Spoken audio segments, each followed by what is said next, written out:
Hello, friends, and welcome into Seattle Seahawks Today. Once again, I am your host, Tom Downey, here with all of the latest rumors and news around your favorite team. We're going to begin with KJ Wright. John Clayton, who is on pause as being 100% right after some misses earlier this offseason, says he's not getting good vibes on a potential return for Wright to Seattle. Now, Wright said before free agency began he'd love to stay in Seattle, but he does not want to take a hometown discount. Now, very publicly, the Dallas Cowboys were linked to KJ Wright, which I think was a push more from Wright's side than it ever was the Cowboys' side, in an effort to see if that deal could go through to get him back with Dan Quinn.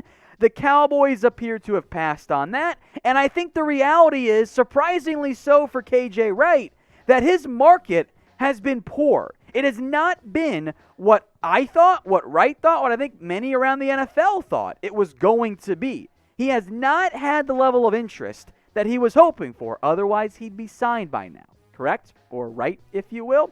He had a good year. 2020, there were games where KJ Wright was the best football player on the field for Seattle. Moved to more of a Sam linebacker role, stayed on the field on third downs, 11 tackles for loss, 10 pass breakups. I thought he played really well. And there is still a need at linebacker for Seattle. And if the price drops, maybe it's like $3 or $4 million, whether it's on a 1-year or a 2-year deal, if it's somewhere in that range, I think Wright could return. I don't think Wright wants that money, though. And remember, Seattle's going to give more reps to Jordan Brooks and maybe Cody Barton as well. So from a need perspective, it's depth, not a, I would argue, legitimate starting caliber linebacker. That's not what Seattle needs. They need depth. Do they want to pay a premium for that for KJ Wright? I'm not sure, and I think Wright wants to try and cash in maybe again next offseason as well. So what do you guys think then? Is the percent chance that Seattle ends up bringing back KJ Wright? This is the pinned comment on today's video. So get the ad break here on YouTube, scroll on down, and get your votes in.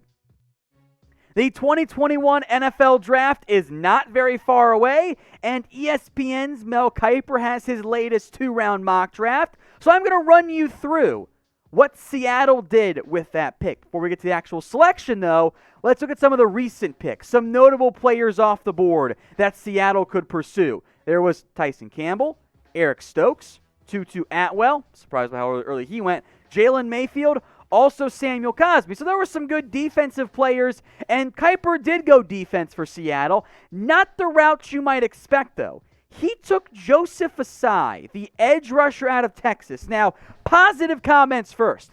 I like Ossai. I think he's going to be a good pass rusher, is more of a number 2 type of player, and he fits that kind of 3-4 outside linebacker, 4-3 defensive end role that Seattle has utilized and likes to have on their roster. So from the player talent value perspective, late round 2, I like that pick. The problem is, this does not fill a need. Kiper said Seattle must get younger at the edge rusher spot. As we'll break down, they kind of are young enough, I think, at that position. So we'll break this more in depth here in a second. Before we do, get your votes in. Grade the pick. Seattle takes Ossai at number 56 in Mel Kiper's latest mock draft. Is it an A, B, C, D, or F? I like the player, so I'm not going to flunk it, but this is probably more of a C minus D plus pick, at least for me. With only 3 draft picks this year, Seattle must find a way to either trade down or get a player that will help them in this season. Edge rusher is not a need for Seattle. They brought back Dunlap, Benson, Mayowa, signed Kerry Hyder, and have players who can play defensive end. Darrell Taylor was a second-round pick last year. Did Kiper forget about him? Alton Robinson actually played and was decent. Rasheem Green, LJ Collier, inside-outside flex guys. And Kerry Hyder will also be an inside-outside flex guy as well. So from a need perspective, Seattle does not need one. Are they going to give on Darrell Taylor already? If so, okay, this makes some sense. I don't think they will, therefore I don't get it. Now, one way you could actually use Ossai is as at that kind of strong side linebacker role, the Bruce Irvin of last year type of fit for Seattle and for Ossai. But spending your best pick on another kind of hybrid linebacker defensive end, that does not make sense to me for the Seahawks, especially once you look at who was on the board. Rondale Moore, Creed Humphrey, Ifeatu Melifonwu, Liam Eichenberg. You're passing on those guys for an edge rusher? Man, think about Rondale Moore, Tyler Lockett, DK Metcalf. My God, what a trio. I want a long-term center. Creed Humphrey would be a great pick at the back end of round 2. Instead, they went with Ossai. Now, again, I like the player.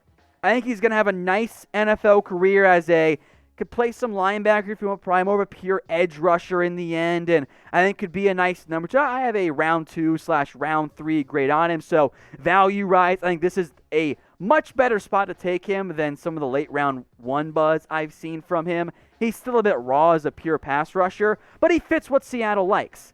But taking another edge in round 2 when you're getting back Darrell Taylor in theory next year, you signed 3 players in Mayowa, Dunlap, and then also Kerry Hyder.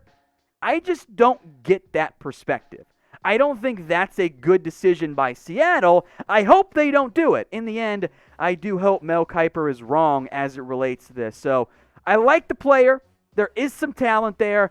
And I know you don't really want to draft for need, but with only 3 picks, you should take the best player available at a position of need. That is not something Seattle did here. They did not take a player at a position of need. They took a decent one, but taking Ossai over Rondale Moore or over Creed Humphrey, any of those things, does not make sense to me, period. The Seattle Seahawks Today show, folks, we are on the Newsbreak app. Download the app today at chatsports.com/SeahawksNB.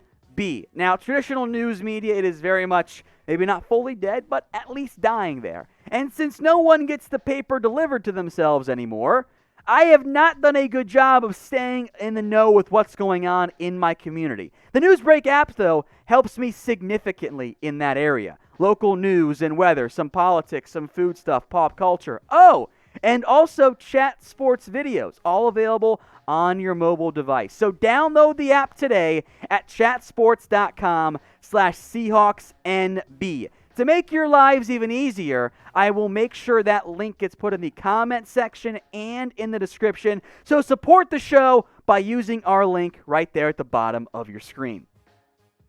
Let's go to Russell Wilson, a update you guys will appreciate. For those of you who are longtime subscribers, I've tried to tell you, Russell Wilson's not getting traded. Earlier today on Tuesday, Wilson put out his latest hype video, and he busted out the Seahawks helmet in his little training montage. A very not-so-subtle hint that Russ is not being traded, and he'll be with the Seahawks for at least this upcoming season, as I've tried to say for a while. Now, there were some issues between the front office and the organization and Russell Wilson. So this year, he's not going anywhere. His deal's not been restructured, though, to save money. So will Russell Wilson be a Seahawk for life? Type Y for yes, N for no. I hope the answer is yes, but we'll have to see how this year goes. Speaking of this year, we're not going anywhere. We will have daily videos for you guys, or at least almost every single day, on everything going on around the Seahawks. So if you want to be a smart Seahawks fan, subscribe today. Links below, youtube.com/SeahawksTV. To wrap things up here, I wanted to mention the apparent interest that Seattle had in adding Gio Bernard, recently cut by the Bengals, who then signed with the Tampa Bay Buccaneers. Now, in general, I don't care much about, team tried to sign this guy because you didn't get him.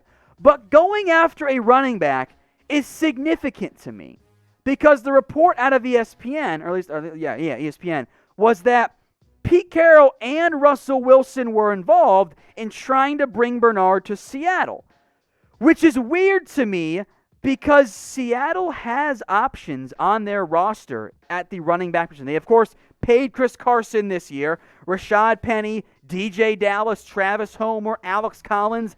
They're all coming back. And if you were to bring in Gio Bernard, you would be making him your lead third down back. And if the fact that Seattle had interest there means, to me at least, that they don't love their depth. The volume's great, but the quality is concerning. And we mentioned this on a video earlier this week. What does the future hold for guys like Rashad Penny? Coming off the injury, you would think would be the team's third down back behind Chris Carson, but they had interest in Gio Bernard, right? Do they not love Travis Homer or DJ Dallas? And Alex Collins is back, but is by no means guaranteed a roster spot. The interest in Giovanni Bernard to really be a third down back, roles that Penny, Homer, and Dallas can all fill, indicates to me at least that Seattle is not 100% sold on that quad grouping there of backup RBs. So I wonder then if maybe there's a surprise move coming, maybe after the draft or during or maybe closer to roster cut times involving a running back. Because the interest in Bernard, at least to me, tells me that Seattle's going, yeah, we're not sold on Penny, Homer, and Dallas, at least not yet.